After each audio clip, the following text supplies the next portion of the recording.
Pembahasan ujian aktuaria, mata ujian ekonomi atau A30, periode Agustus 2023. Nomor 31.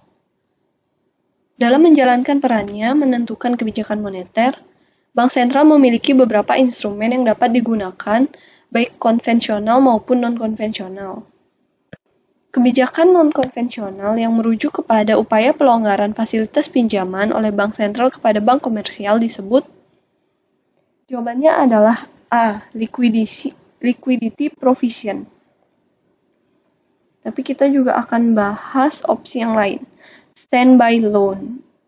Standby loan adalah salah satu bentuk kredit yang disiapkan oleh bank komersial ataupun lembaga keuangan lainnya untuk digunakan perusahaan sebagai alat cadangan untuk menghadapi keadaan darurat atau kebutuhan dana yang mendesak. Jadi standby loan ini bukan kebijakan dari bank sentral. Selanjutnya, large scale asset purchases.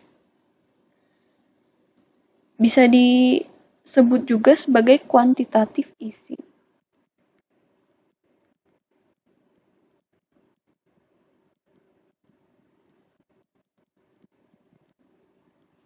Ini adalah kebijakan moneter yang ditetapkan oleh bank sentral berupa membeli sejumlah aset keuangan dalam jangka panjang, seperti obligasi pemerintah atau perusahaan dari pasar terbuka, dengan tujuan untuk merangsang ekonomi dengan meningkatkan pasokan uang yang beredar dan menurunkan tingkat suku bunga dalam jangka panjang.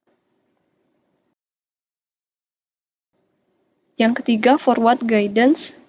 Ini adalah kebijakan moneter yang digunakan oleh bank sentral untuk memberikan panduan atau komunikasi kepada publik dan pasar keuangan tentang rencana masa depan dan kebijakan moneter dari bank sentral.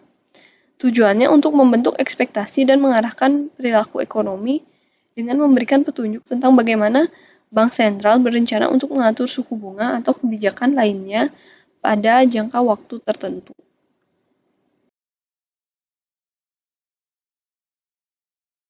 Yang keempat, backup kredit, dikenal juga sebagai garansi kredit.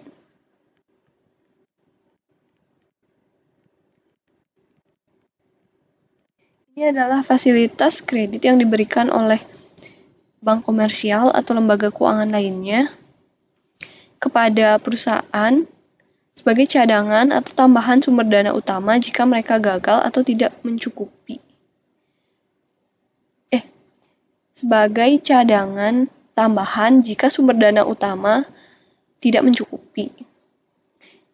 Ini akan memberikan perlindungan dan fleksibilitas tambahan kepada perusahaan ketika mereka menghadapi situasi keuangan yang tidak terduga, seperti perubahan dalam kebutuhan modal kerja. Backup kredit ini akan menghindari perusahaan mengalami gangguan ketika operasi mereka dan menjaga likuiditas mereka cukup untuk mengatasi situasi darurat. Backup kredit ini tidak termasuk sebagai kebijakan bank sentral. Yang kebijakan bank sentral itu liquidity provision, large scale asset purchases, sama forward guidance.